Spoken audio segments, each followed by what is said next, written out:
Hello everybody, my name is Niclas Huschenbeth and I just returned from New York where we played the College Final Four, also called the President's Cup. The best four teams in the United States, the best four college teams play against each other and determine the college champion. And I had three really good opponents and I will analyze two of my games. And in this video I will analyze my game against Grandmaster Le Quang Liem, who has a knee of 2676, who was in the 2700 club, 2700 ELO club for a long time, and a very strong player. And then in another video I will analyze my game against Grandmaster Georgi Makvelashvili. So let's start with this one. I was playing with the white pieces and I've faced Le Quang Liem 3 times before, twice with white. I've lost all 3. But every time with the white pieces, at least, I was better prepared and I want to build upon that. So let's see how that turned out. For the third time he played the Sicilian against me. In the first game he played the knight off, but I really got him there in the opening. So he went for Timon off, which he did in the second game as well. And here we have the Timon off on the board. And in my last game against him I played the move Bishop D3. But now I went for Queen F3, which I haven't played before, and I want to surprise him with this move. And this move became very fashionable recently. It was played a bunch of times in White on C. And for example, Anish Giri had this move on the board already 4 times, I believe, in this year alone. So this move is the way to go at the moment against the time of variation. Is causing some difficulties to black. There are many ideas. Here's actually a move like Bishop A3 as well, which is a computer move, but it's not any good. But there are many moves for black to play. Main moves are Knight E5 and Knight F6. But Le Quang played Knight G7. And the idea is now to take on D4 and bring the next knight to C6. And I kind of remember this move, and I knew that Queen G3 was an option here to offer the queen exchange and then have a slightly more pleasant endgame. And actually I think there are other moves as well. Knight B3 might be another very reasonable move, which is a standard way to play against Knight E7, because now obviously you're not allowing black to exchange knights on D4 and let the other knight grow to C6 to replace the knight on C6 at the moment. But I played Queen G3 because that was what I had in my file. He took, and we have this endgame on the board, which is slightly more pleasant for white due to his open H file, and also because the dark squares sometimes can be a little bit weak in the black position. B5. Notice black has to play B5 here, more or less. If you play something like Knight C6, then Bishop B6 would be very unpleasant, because black is having difficulties to develop his queen side. And this is what I meant when I was talking about a little bit weak dark squares. So B5, castle, Bishop B7, and now I play Bishop C5. And the idea is to, well, exchange the dark squared bishops. Rook C8, Bishop D6, Knight G6, so it made sense for black to first attack the bishop to win a tempo, but I don't mind, because we're in a position where tempos don't matter that much. It's an endgame, so no rush. Here my opponent took a little think, and he was definitely considering rook takes f8 as well. King takes f8 doesn't make any sense because the pawn on d7 is hanging. Knight takes f8 is what he played. He considered rook takes f8, but instead of taking on h7, which would run into b4, I have to move rook d4, which is very strong here, because for now it's threatening rook takes h7, but it's also threatening a4, which is quite an unpleasant positional threat. Because if white succeeds to play a4 without allowing black to play b4, it's always an achievement, because these pawns are going to be weak, and we will see this theme later on in the game. Okay, but he took with the knight, which is the correct decision. Also now I played rook d4 with the threat of a4. And now he played e5. I kind of want to provoke that. And now I played rook d6. If I move the rook to b4, again with the idea of a4, black is just in time. He's going to play bishop c6. And if now a4, he can respond with a5. And I could give the exchange here, but there's no reason for me to do that. So it's not any, it's unclear, roughly equal, but there's no reason to do that. So I played rook d6. Now I'm threatening to play rook b6. So I was expecting bishop c6 or rook c6. He played rook c6. Bishop c6 is, I think, also a very good choice here. Actually, it might be a better choice than rook c6. I was considering the move f4 here, but turns out black can just ignore it, just play knight e6, and if I take on e5, I've won a pawn, but the black pieces are very well placed, and you can see these pawns obviously not worth that much, so that's not any good. I could play a4 instead, but black also can play knight e6 here, and the idea is that after a takes b5, a takes b5, bishop takes b5, knight d4, suddenly the rook is getting trapped, and black will fall with king e7, the rook is trapped. So it seems that after bishop c6, black's doing absolutely fine. Also after rook c6, black's okay, but white is having a little bit of play. I think at least it's easier to play for white. So rook d2, rook c5, which I thought was a little bit weird, and as we will see in the game, it pretty much just helped me. I think knight e6 would be a better choice. Rook c5, knight d5, and now knight e6. If black can now, and also in the next couple of moves, can always take on d5, but the endgame is always slightly more pleasant for white. I wasn't quite sure how I was going to take back here actually.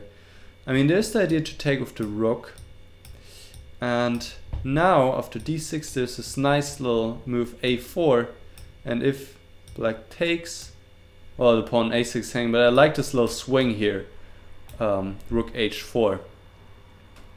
And these pawns, this is the problem here for black. This is queen side is always weak, so it seems that it's always more pleasant for white. So he played knight e6, but now b4. I'm getting more space on the queen side, and also pushed the rook back on c5, which was quite well placed. Rook c8, king b2, d6, c3, taking away the square on d4, as well as stabilizing here the pawn on b4. Maybe here he could have taken on d5, and if I take back with the pawn, now it's a different story with the knight on c7. Knight on c7 is very well placed, keeping an eye on the pawn on d5 as well as protecting the pawns on b5 and a6, so this seems to be okay for black. I could also take back with the rook, but black plays king e7, doubles on the c file, and black's alright. So he played h5. Now just develop bishop e2, g6. So why did he play h5, you might wonder, and I think his idea was that in some case, if my rook moves away, it will actually happen in the game, he wanted to seek counterplay by playing h4. But on the other hand, he's also weakening his pawns a little bit here in the squares. And okay, but he was getting a little low on time, and so was I, but he wanted to try to create counterplay. So I played rook a1 with the obvious idea to play a4 and to do something here on the queen side. And here he really should take on d5. His next move was a mistake. He needs to take now, and it's pretty much a similar story like we just saw. So if I take back with the pawn a4, but not too much is happening here at the moment. Black can defend everything. Puts the king on d7, rook on b8, and it's okay. So, but after his next move here, he is in trouble. Now I play a4, nevertheless. He wins, he can take this pawn, he keeps this pawn, but I take this pawn, and this pawn is weak, and it's pretty much just a matter of time until it will fall. I have nice pawns I can move here up the board, and white is clearly better. Rook b8. So I played my bishop back to c4. Seemed like the natural square here. Also, there was maybe this threat of knight c5 coming to b3 and attacking e4. So I'm stopping this. Bishop c4, now knight c5. I could just protect the pawn on e4 and the knight wouldn't do anything on c5. So now he played h4, and this was what I was talking about. But I had seen this move, and I thought it's no problem because I can just pin it. This is what I did. Now the pawn cannot take on g3 because the rook is hanging on h8. Also, the pawn is hanging on h4, so black has to defend on g5. And here I had a really good chance, which I only noticed after I played my move. I played f3. Already my position is very pleasant, but I can pretty much achieve a winning advantage already if I play knight e3, which makes a lot of sense because black has just weakened the square on f5, and this is where the knight is heading. If black takes on e4, and I think I was only calculating rook takes d6 here, when black can play king e7, and it's maybe not too bad. But f3 first, and I noticed that after I played my move, f3 first, and the bishop has to decide on which diagonal he will stay.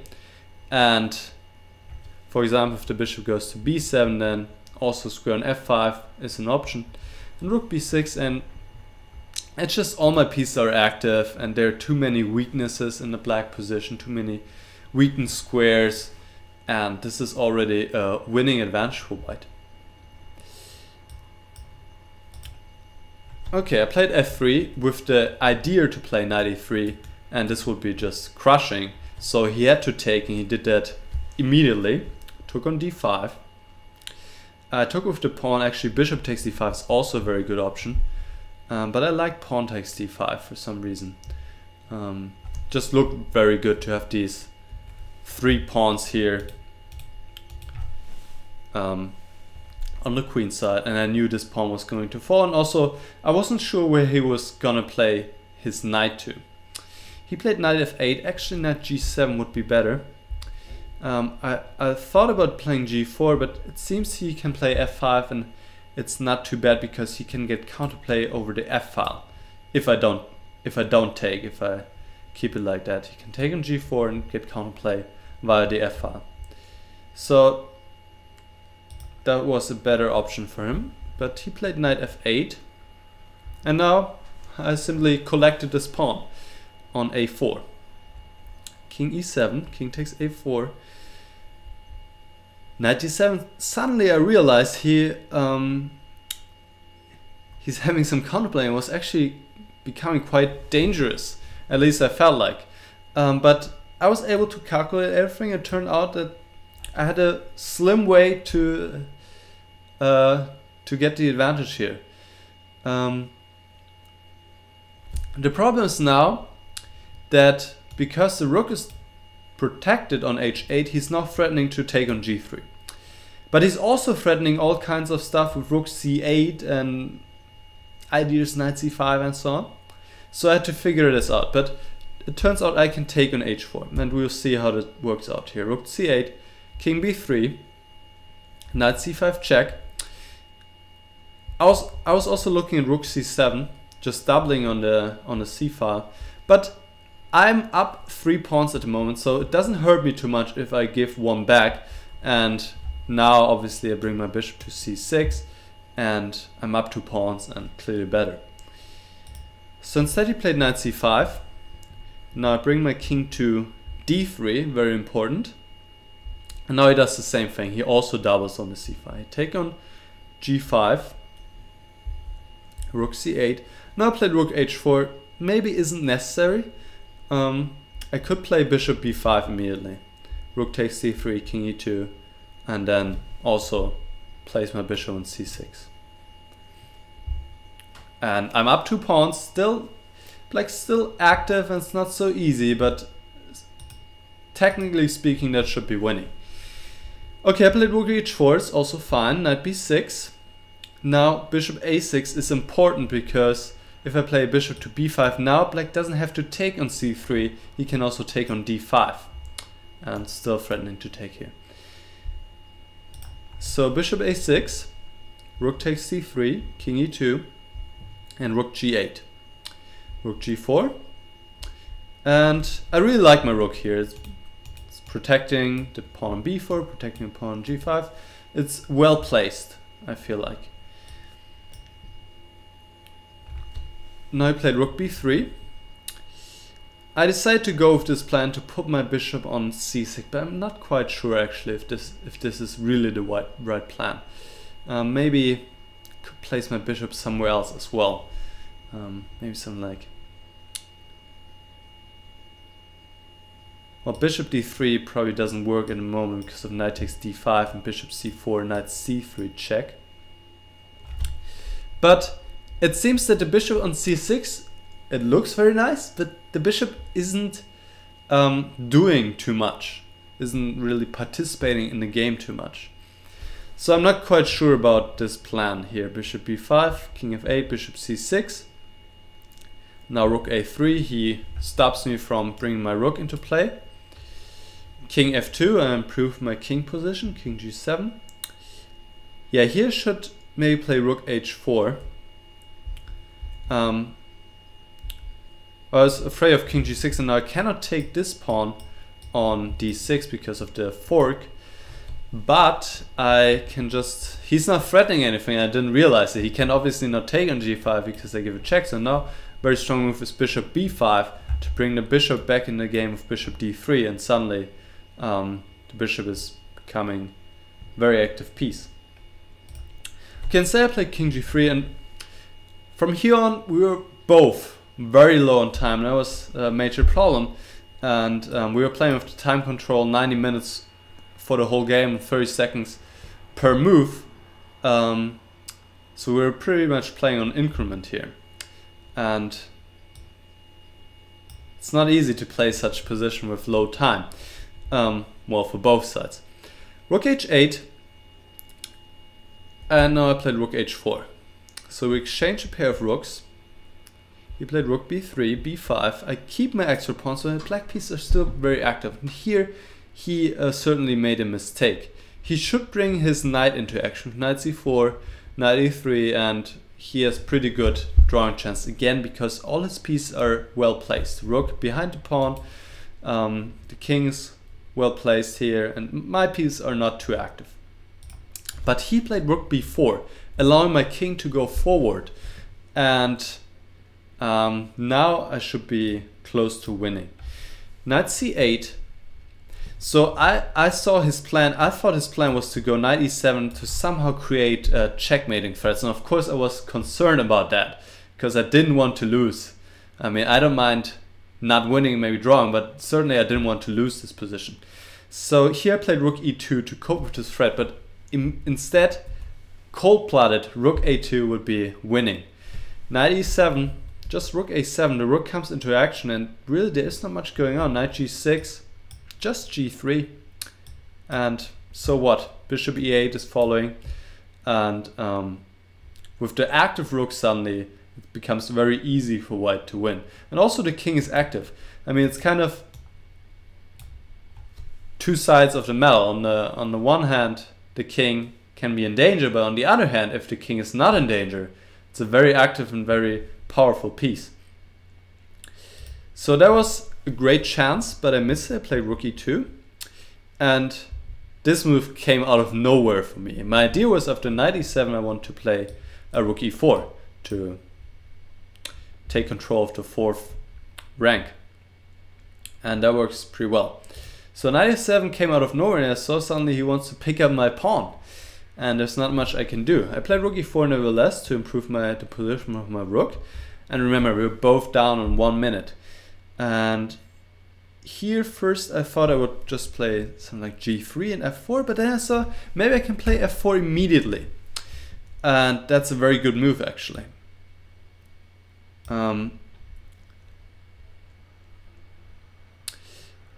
Because if he takes, and I only realized it after I played it, if he takes, first I want to take back and then play something like bishop e8, create some threats, but I can play even stronger rook e7, and this is crushing. If he takes on b5, I have rook b7 as well as g6, which is even stronger. And now you can see suddenly a king is a very strong piece indeed. And if he takes on c6, take back with the pawn, this rook in game is also winning. c7 can give a check, but doesn't matter. Rook d7. It's just I'm too active here. It's too much. So he played knight takes b5. Okay. Yeah. So I took the knight. Again, no time. And now I gave it all away. Position is still winning. If I play the right move here, if I see this one idea, I pretty much calculate one move further, I would win the game. I was looking at f5, of course. It looks very tempting to play f6 check and looks very good. And I was looking at this variation. Rook takes d5, f6 check, king h5, now bring the rook. But I thought he's just playing rook d1 and he's giving a check and brings the king to g6. And I was afraid maybe he's, I might be losing here. He's picking up the pawn, but I play rook a8 and black can pretty much resign. Because black cannot keep this pawn on f7. If the pawn on f7 falls, the whole position falls. Very simple.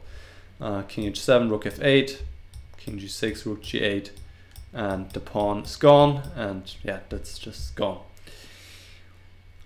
And black can also try rook b2 here, but f6, and now very precise move, not the only winning move, but very precise move, g3. And if rook h2 check, then rook h4. And again, white is too active and is winning here. It's not trivial, but I'm pretty sure I would have found the right way. For example, there's the idea to play with g6 and king g5. White can still prepare that. But yeah, this is winning. Yeah. Instead, I took on e5, and actually I simply missed that black can also take on d5. This is also a draw, I'm pretty certain, but 2 pawns, you know, I can try. But he takes on d5. I mean, this is absolutely, we don't have to play this at all. So I played e6, f takes, rook takes, and now he played rook e5. I was actually expecting king f7, but I guess there are several ways to draw this position. He played rook e5, and now I took on e5, which was also not the greatest idea, even though I'm pretty sure he would have hold this position as well. This position is a draw, but you know, rook in game, slow on time. You can maybe, I have to look into this position if there are even still some tricks, but maybe sometimes white can play g6 and then play the rook to f5, maybe threaten rook f7, something along these lines.